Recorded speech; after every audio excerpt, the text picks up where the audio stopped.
আমি তোমাদের সাথে শেয়ার করব আমার ভাইজ্যাক ট্রিপের একটা ব্লগ। তো আমাদের ট্রিপটা ছিল 4 days and 3 nights আর আজকে আমি আমার ট্রিপের ফার্স্ট ডেটা তোমাদের সাথে শেয়ার করব। এই ট্রিপটা ছিল আমাদের 4 বোনের। তবে আমার বোনের জার্নি কলকাতা থেকে স্টার্ট হলেও আমার 2 দিদির জার্নি কিন্তু শুরু হয়েছিল মালদা থেকে। আমাদের ট্রেন ছিল হাওড়া স্টেশন থেকে 10:50 ট্রেন ছিল, বাট ট্রেনটা অনেকটাই লেট করেছিল, তাই ট্রেনের জন্য ওয়েট করতে করতে টুকিটাকে কিছু খাওয়া দাওয়া করছিলাম। বেশ, তারপর আমাদের অপেক্ষার অবসান হলো। ট্রেন স্টেশনে ঢুকলো। ট্রেনে উঠেই কিছুক্ষণের মধ্যে কিন্তু আমরা আমাদের ডিনারটা সেরে ফেলেছিলাম। ডিনারে আমরা বাইরে থেকে বিরিয়ানি কিনে নিয়েছিলাম। তারপর সবাই মিলে বেশ কিছুক্ষণ আড্ডা দিয়ে শুয়ে পড়েছিলাম। আর সকালে উঠে সুন্দর দৃশ্য দেখতে দেখতে পৌঁছে গিয়েছিলাম বিশাখাপট্টনম স্টেশনে।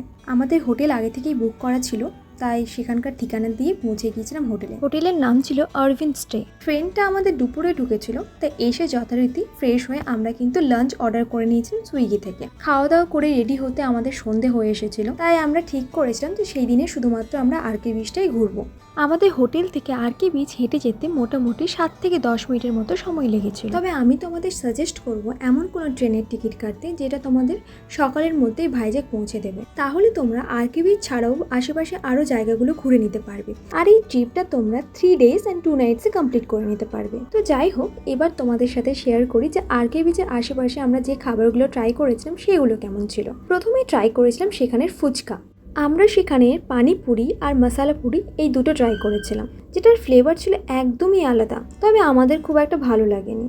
একদম অন্যরকম ফ্লেভারের ফুচকা, তোমরা চাইলে একবার এটা ট্রাই করে দেখতেই পারো। তারপর সমুদ্রের ধারে একটু ফিশ ফ্রাই এসব না খেলে হয় না, তাই আমরা চলে গিয়েছিলাম একটা দোকানে যেখানে অনেক ধরনের ফিশ ফ্রাই আর সাথে চিকেনেরও কিছু আইটেম পাওয়া যাচ্ছিল। তবে আমরা চিকেনের কিছু খাইনি, আমরা বিভিন্ন ধরনের ফিশ ফ্রাই ট্রাই করেছিলাম। তো প্রথমেই নিয়েছিলাম প্রন ফ্রাই। তো প্রন ফ্রাইটা আমাদের সবারই খুব ভালোই লেগেছে খেতে। আরেকটা ছিল, এটা ছিল নেট্টালু। প্রোনাউন্সিয়েশন ভুল হলে ক্ষমা করবেন, কারণ আমার খুব একটা মনে পড়ছে না। তারপর ছিল পমফ্রেট ফ্রাই। এই দুটোই কিন্তু ভালো ছিল খেতে। বাকি মাছগুলো ভালো হলেও খেতে এই যে মাছটা যেটা এখন স্ক্রিনে দেখতে পাচ্ছ, সেই মাছটার নামটা আমার মনে পড়ছে না, তবে এই মাছটা খেতে আমাদের একদম ভালো লাগেনি।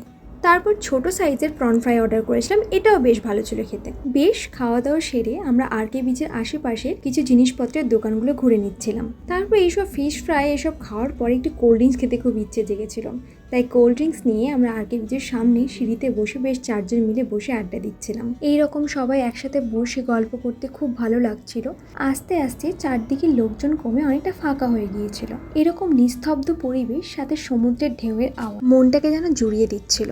তারপর হোটেলে ফিরে আমাদের পিৎজা খেতে খুব ইচ্ছে করছিল, তাই ডমিনোস থেকে ভলক্যানো পিৎজা অর্ডার করেছিলাম, সাথে চিকেন উইংস ছিল। ব্যাস, এইভাবে আমরা আমাদের ট্রিপের ফার্স্ট ডেটা কমপ্লিট করেছিলাম।